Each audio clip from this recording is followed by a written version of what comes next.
coming up on What Women Want to Know. I've sat in a support group for women who were struggling with infertility and suffering from infertility when I was a trainee. And I heard women say things like, I feel like a horse that needs to be shot out at pasture. I heard women say, I hate going to family events. I think a lot of people think, oh, if you can't have kids, no big deal. No, but infertility is a disease and it actually is indicative of your overall health. I'm your host, Dr. Adana, and this is What Women Want to Know, the show where we navigate the complex, fascinating, and sometimes intimidating world of women's health and well-being. Here, we create a safe, judgment-free space where no topics are off limits.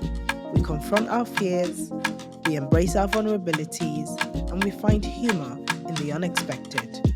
Welcome to What Women Want to Know.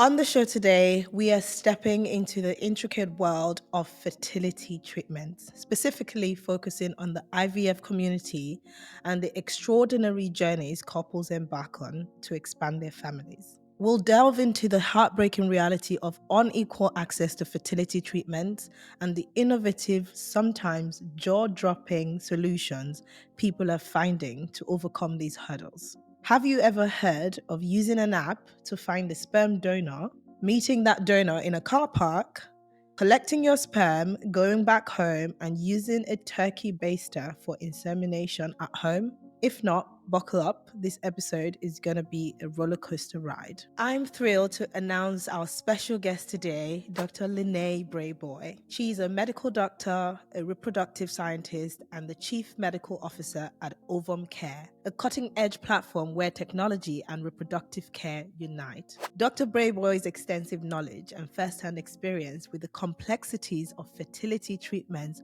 will provide us with an insider's look into this challenging yet fascinating realm. Good to have you on the show today, Dr. Lynae. Hi, Dr. Adana. So nice to see you again. Is it okay if I call you Adana? Because we're friends in real life, so. Yeah, call me Adana. Leave all the formality. Oh, Call good, me good, good, Adana. good. Thanks for having me.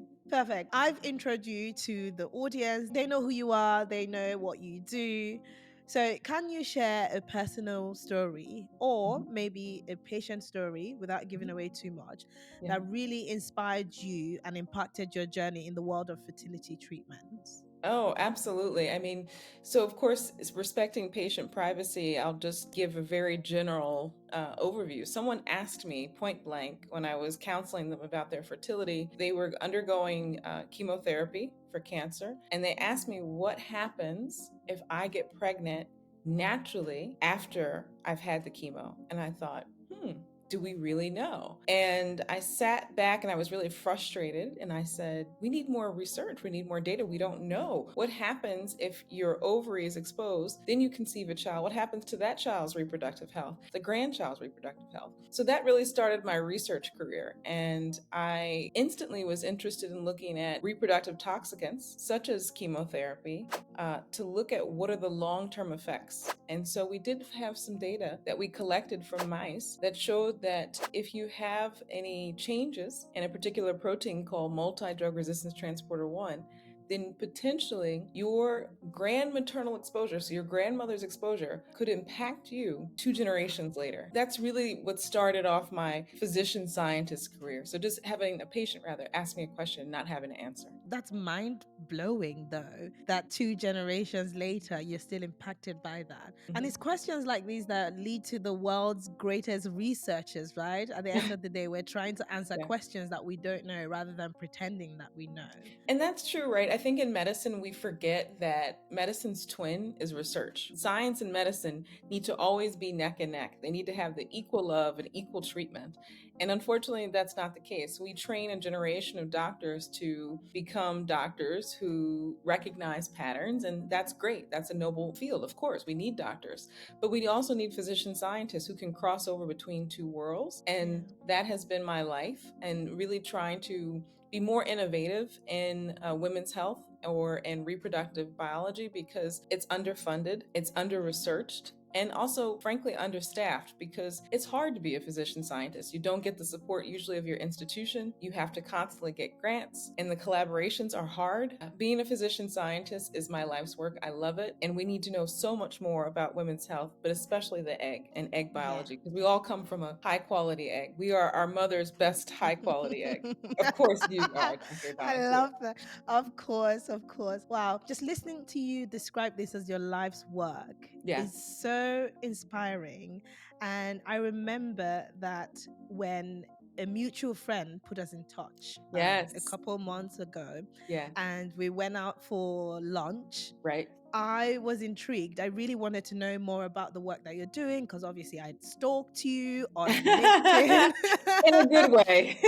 In a good way. I mean, not everyone listening here is a scientist, not everyone would go into the research or the data, but I think everyone is very interested in how a condition or a disease or a particular health topic affects them from a Yes. lifestyle perspective. And I remember that one of the things that really intrigued me about our conversation on that day was when you talked about fertility and the lengths that couples are Yes. going to get Yes. pregnant. What are you seeing in the space that you're working, and what are the lengths that people are going to start a family? Yeah, well, I think I first came across infertility as a disease, right? Because I think a lot of people think, oh, if you can't have kids, no big deal. No, but infertility is a disease and it actually is indicative of your overall health. So if you have trouble with making high quality eggs or high quality sperm, that could indicate you have some other underlying issue. But when I first came across infertility, it was when I was a Fulbright fellow in the Republic of Mali. So I lived in Mali and I did a research project about placental malaria. And so my job in the team was to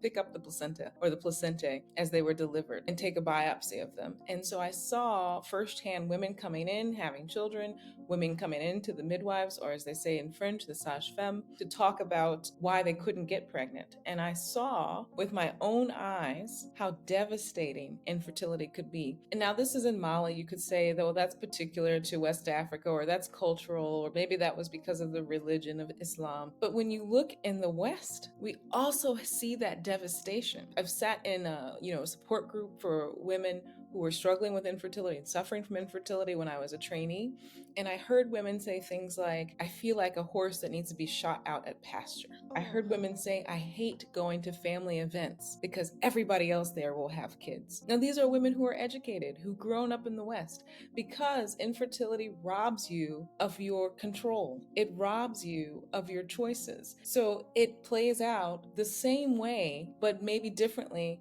depending on where you're growing up, where you have been raised, your culture, your education, but that pain is still there. And when we think about the first person who had a successful IVF cycle, Miss Brown, so Louise Brown's mother, Leslie Brown, she suffered for, I believe, 9 years with depression before finally her GP asked her what it was. And it was because she had involuntary childlessness that she suffered from that depression. So, people think, just adopt, just get over it. But until it happens to you, you understand the pain that comes with that. And so part of it is people not realizing that fertility in humans is actually not very good. We're not very fertile, okay? We spend a lot of our lives trying not to get pregnant. But yeah. when we want to get pregnant, sometimes our options and our choices are limited because of the way people with ovaries age. And so we have a finite reproductive lifespan that starts with puberty and ends with menopause, but there's no given as to if your reproductive lifespan might be shortened, or if you will be successful, or if the diseases or conditions that you might be diagnosed with can impact your ability to have children when you want to. And so that's really why science and medicine need to work together so that we can give people more options and more information about their own particular conditions. It is interesting. I mean, when you talk about the finite nature of reproduction, right? Yeah.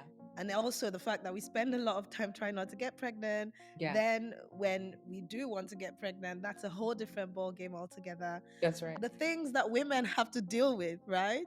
Well, But I feel like the burden is always on women, but it takes yes. two gametes to make an embryo. And actually, even people with testes will have challenges with pregnancy, not necessarily in the same way, but as men and people with testes ladies approach their midlife, their sperm quality can decrease. They have increased chances of having children with autism, increased chances of having children with schizophrenia. So we all need to be thinking about our reproductive lives. How many children do we want? Do we want to have children? Do we have to carry those children? Do we need to actually bear those children? Or is it okay if you adopt? And really having those frank conversations early in one's life is not happening. It's not happening at your GP. It's not happening Yeah. at your OBGYN. And Mm. that's what we at Ovum, my company, we're on a mission to really let people have those conversations early and Yeah. plan. Do you want to freeze eggs so that later on you have the option? And Yeah. I think that just is not happening globally as it should. But I think what's more heartbreaking is that the burden of reproduction, especially when it doesn't go Mhm. as planned, is usually on the woman. The burden Control it. always is on us. It Yeah. doesn't Yeah. matter, reproduction or not, it's always on us. Yeah. Yes. You have a lot of cultures where, the moment you can't get pregnant, it's automatically the Of woman course. is barren, Yes. infertile. Like all of the Yes. negative stigma is on the woman. No one Yes. talks about low sperm count. No one talks about, age. The overall health of the man is usually on the woman. What women want to know.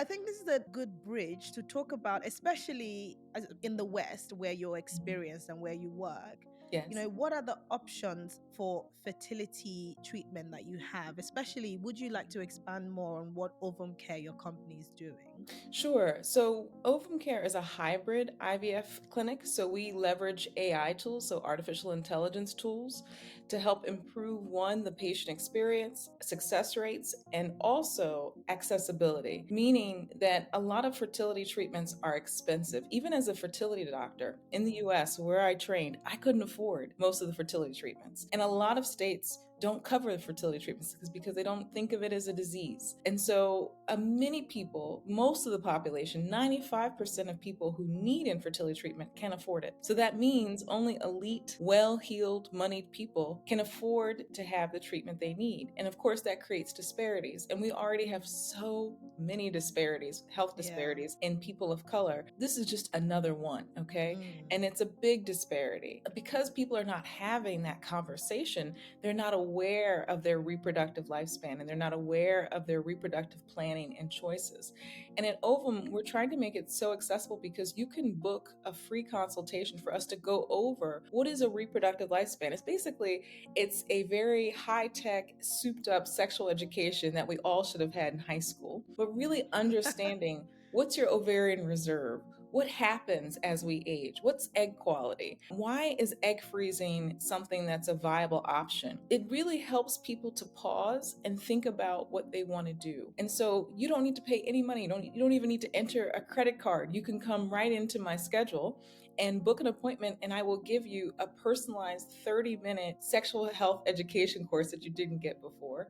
Well, And you've had the then woman. Book your session now. and I also see people on Saturdays. So, then you can really decide. And if you want to go forward, we then offer you financing options and transparent pricing, which is not common in my field. So you get to know right away how much is the consultation going to cost? How much is the antral follicle count going to cost? How much is the AMH? So there's no hidden cost that you get hit with and you're like, oh my God, I can't pay for this. And then if you need financing, we offer financing through Klarna, through PayPal, so that it's accessible, so that you can Yeah. spread the payments out over time so that you can meet the reproductive goals that you want to. And then because it's so accessible, people come in earlier, because one of the biggest issues we have in infertility is that people wait. They wait because they're thinking, well, I'll meet somebody, or maybe it'll happen next year. And the waiting is actually the worst thing you can do. It's much more to be proactive about your fertility, because then you are able to have time on your side. I can't tell you how many people come to me in their 40s and then they're like, oh, I want to freeze my eggs. And I go, okay, but you might want to consider freezing embryos, because now the egg quality and quantity is lower than it would have been if you were 30 or even if you were 35. And also the risks could be higher to you at the age of 40 as opposed to 30 and 35. So really having accessibility is like the first goal at Ovum Care.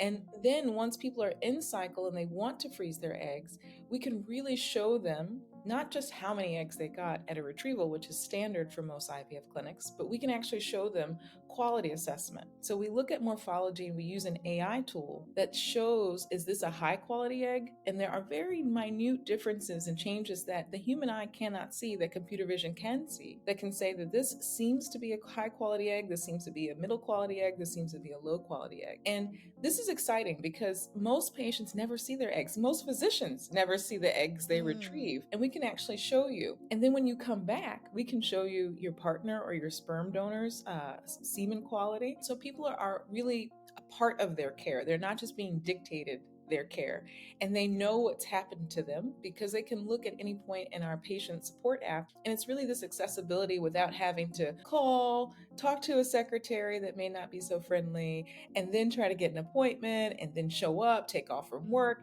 Really, this allows people not to have that life disruption that a lot of people complain of when they go through fertility care. Okay, so let's talk about inaccessibility as a bridge to the next topic, which is the lengths people are going now to start their family. Because, you and I talked about it. You mentioned people using apps, Yeah. meeting up in car parks, using turkey basters. I mean, it's crazy because it's not regulated, right? So, there are many countries who have many regulations about fertility care. It just so happens in the US, we have regulated women's bodies when it comes to terminating a pregnancy.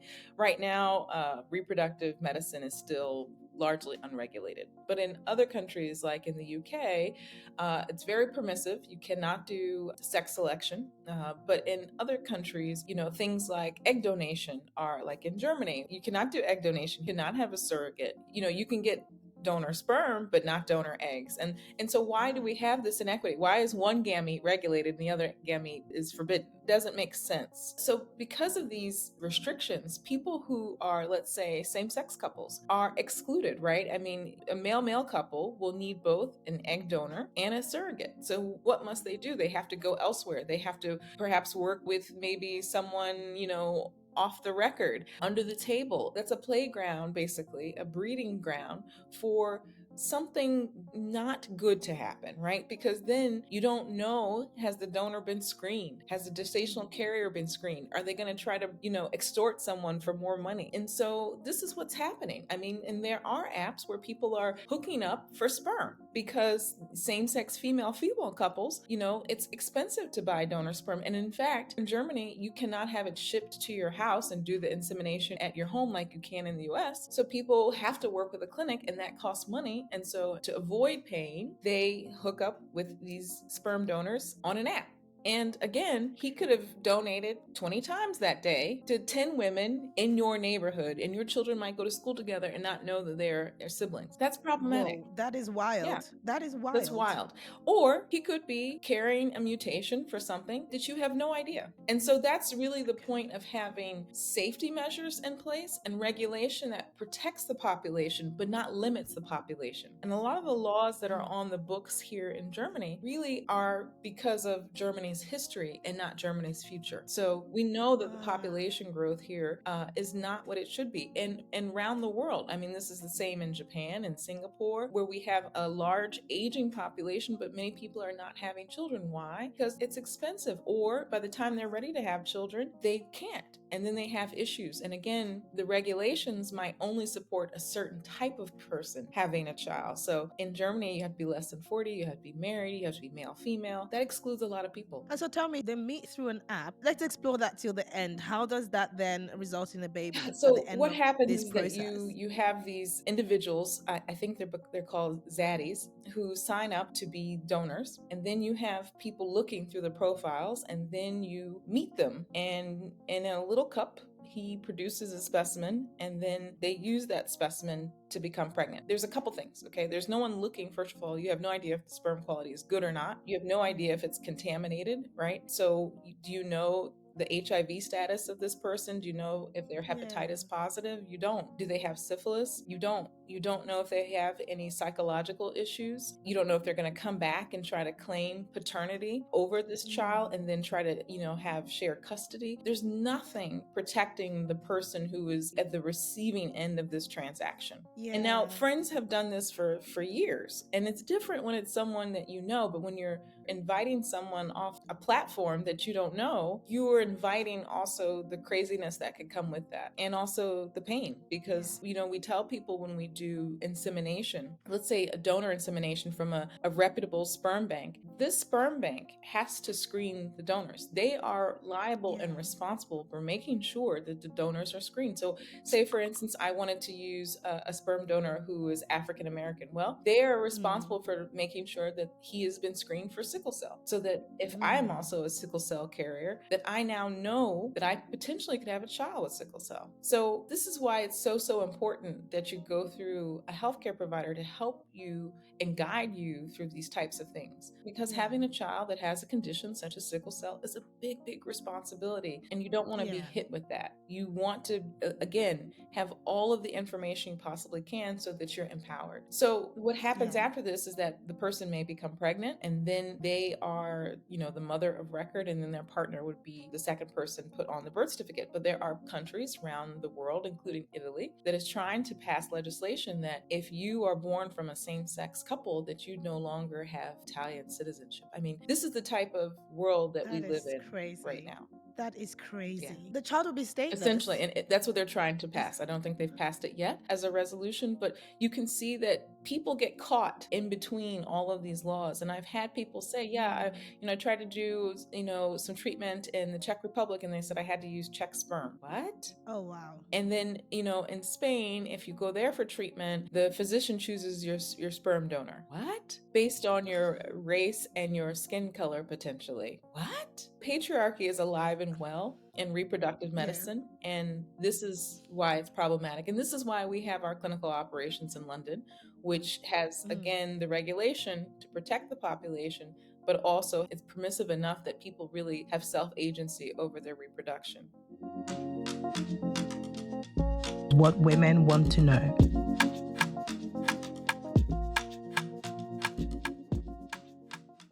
We're taking a break to bring you what women want to share.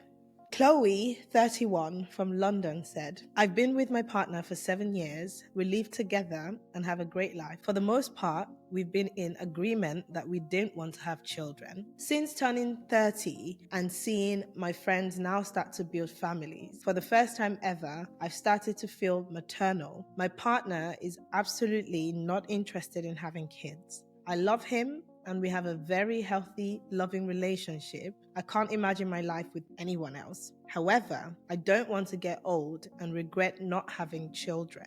Should I give my partner an ultimatum, or should I give up the thought of having kids to be together? Whew, that's a loaded question. I will weigh in on my opinion, and then I would let the audience also weigh in on their opinion. So, Chloe, thank you so much for sending in what you want to share. Sounds like you were both in agreement that you didn't want to have children, and obviously things have changed. That's the beauty of life, right? The constant thing in life is change. Just to dive right into your question, should you give him an ultimatum? Should you give up on the idea of having children? I don't think giving anybody an ultimatum works, and I don't think that's even fair, because once upon a time you were both on the same page, and I believe that you were both on the same page because a very open conversation led to you realizing that you both want the same thing. Fast forward, you're now in your early 30s, your friends are starting to have children, and you're starting to feel broody and maternal. I think that's very normal. How about you go back to the drawing board? How about you bring up that conversation and you have a very honest, transparent conversation?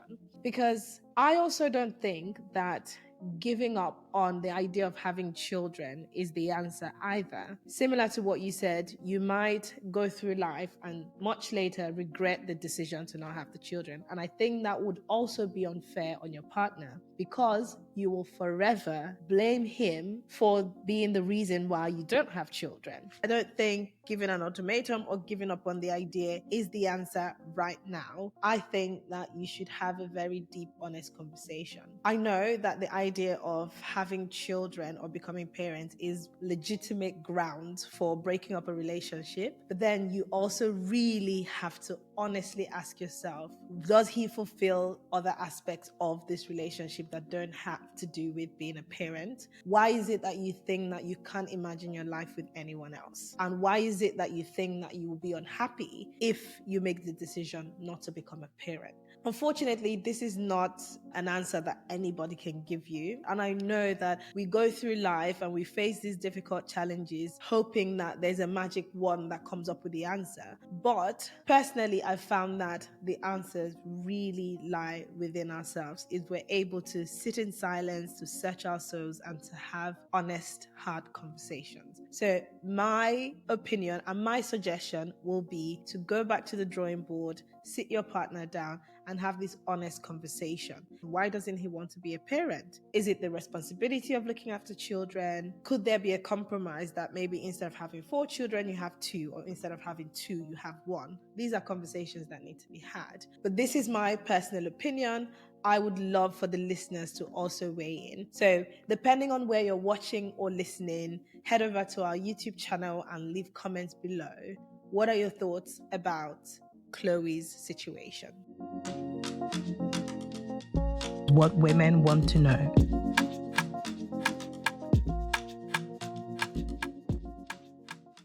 You're really at the forefront of changing the narrative here, and I really do commend you for that. Thank you. There's a lot of barriers, whether it's access to information, Yes.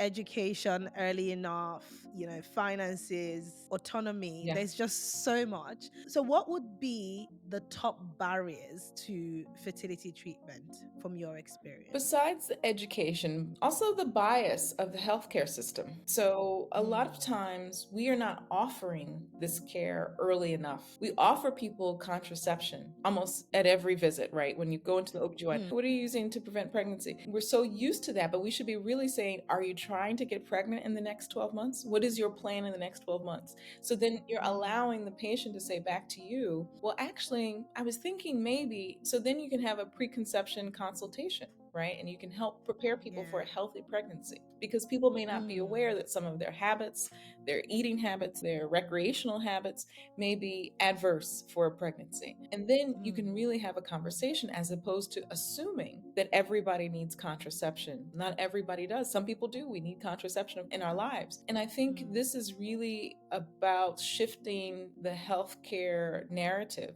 because we have biases in healthcare. And I think we're just now starting to recognize that that is the case, that we don't do enough training to go through and really have a non-judgmental, open-ended conversation with a patient about what they want in their reproductive life. So I think it's also about changing healthcare and how we talk to patients and also clients. A lot of midwives in the US have started saying clients as opposed to patients, because in reproductive medicine, our patients are not sick.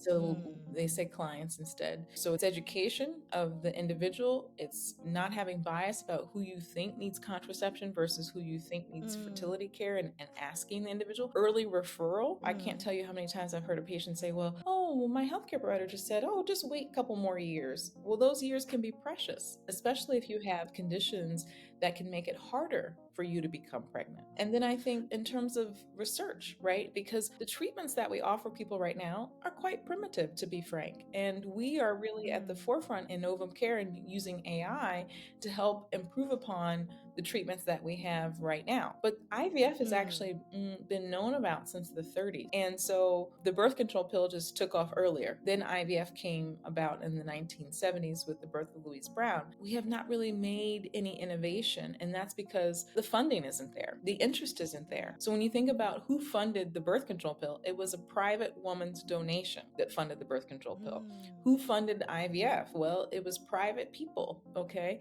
And people doing research at institutions, kind of behind closed doors, and then it took off once there was a first birth. But there hasn't been any governmental or public funding put into innovation into IVF. And when you look at it compared to, let's say, neuroscience or rare diseases or men's health, women's health falls short. I don't know in the UK, but definitely in the US, we have an institute that women share with children. So our health funding has to be shared with pediatrics always, which I always find interesting. So, and women's health is way, way, way underfunded. You just mentioned earlier that in the US, you're changing the term patients to clients. It's happening. Yeah. And so, whilst you're doing that, do you not think that there is still an existing barrier when you refer to infertility as a disease? Mm, yeah. So that's the thing. So for me, I still say patient because I assume that these individuals have a condition and a disease that needs to be treated. A midwife who is delivering somebody who's pregnant might say client. And Okay. so I want people to feel that I'm a physician who is treating a condition. So I still say Mm. patient. I Okay. understand the logic behind saying client when people are Yeah. maybe going to someone for well woman or well care and they don't Yeah. necessarily have an issue. But this is the point of well care, right? This is the point of Mm. preventative care, is to find out, is there an issue, right? Is to find out, go through Yeah. your history and find out what are your goals and are your goals being met or is there some hindrance, and then be referred early. That's the whole point of well Yeah. woman care. Okay. So, what is the biggest misconception Mhm. or myth about fertility treatments that you would like to debunk today? Huh. The biggest misconception is that fertility only happens to somebody else. Every single Mm. ethnic group suffers from infertility, and it's not a woman's problem, it's a couple's Hmm. problem. It's a problem that the couple shares if it's a male female couple. And 1 in 6 couples around the world suffer from infertility. And so when that is Mm. occurring as a couple, the couple needs to go through evaluation. The couple needs to go Yeah. through diagnostics and not just the woman because it takes The two. And woman. I've Okay. seen on both sides, I've seen men very contrite saying, oh, well, it's just me. She doesn't want to come onto the call. No, I need to talk to both of you. Both of you are in this together. Or I see Yeah. a woman say, oh, well, my husband won't ever come in. Well, then how are we going to treat you? So it doesn't mean you're less of a man or a woman because you can't have a Mm. child. And it could be something very straightforward that we can help you with. But if we wait 5 years, it no longer is simple and straightforward. Many couples describe the IVF journey as an emotional roller coaster. And Yes, I know this because I have friends that have gone through this that's right. process. What advice would you give to couples to help them stay resilient and hopeful throughout the process? Well, I would say take good care of yourselves. Get counseling, okay? Because Mm. sometimes people I think are surprised at how much you are impacted by this, journey that you're on and how isolating it Mm. is and how unfeeling and unthinking people are. They'll say, "Oh, when are you having that baby?" Your Christmas is coming up and then your cousin's kids are running around and they'll be like, "Oh, well, she's a rich auntie. She's never having babies." That's painful, especially when you're suffering in silence. And so I would say to couples, take care of yourselves, be kind to one another, and also know that when you get pregnant and when you have the baby, it's not going to solve all issues, okay, between each Mm. other. But it does allow you to at least say that you've had the ability to have a baby. And that is what we are trying to Yeah. do at Ovum Care so that everyone who wants to be a parent can be, and they get Yeah. the support they need. And I would really encourage people to seek help early. Don't let Yeah. pride get in the way. And if you are a Mm. single individual and you're thinking about having children in the future, freeze your eggs, freeze your sperm, because it gives you options. And it's not an admission that, oh my God, I don't have anybody. Think of it more as empowerment that really now you do have someone, perhaps in the future, that you can have a child with Mm. because you've frozen your eggs. And actually, in practical terms, how soon after trying for a baby Mhm. should you seek help? And to explain that further, right? So it depends on your culture, right? I'm Nigerian. If you get married, they expect that baby to drop a year after that union. Yeah, I didn't have kids until 2 years after getting married because I did not want to get pregnant or have a baby Mhm. whilst I was still in medical school. So then when a couple starts actively trying for a baby, how soon should they then seek help if they don't get pregnant? So, if you're over the age of 35, you need to be making an appointment right away because, if you've been trying for 6 months and you've not achieved pregnancy, then you need to be evaluated. Under the age of 35 should be 12 months. Yeah. Okay, that's good practical advice.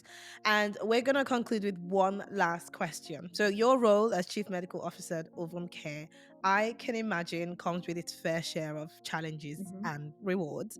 Can you share a moment when you felt particularly proud or moved by the impact of your work? Ooh, there's so many moments, but I think, we had a retrieval with a patient and just showing them everything. And it was their first cycle, so they don't know that, in most clinics that this would never be the case, that they would really have basically a front row seat in their care, and also showing their eggs, showing their embryos is I think the best part of my job, and letting people Yeah. know that there's future for them, that there is posterity for them, and also Yeah. showing them how their cycling with us is really contributing to the future of IVF. That IVF Yeah. with Ovum Care is committed to research and development that will give more options for more people in the future. And I think that's exciting. Perfect. Thank you so much, Lynae. Thank you for being on the Of show course. today. It was always good to see you, Adana. I hope we get together soon. Soon, we will for sure. Take care. Okay, bye bye. Bye. What women want to know.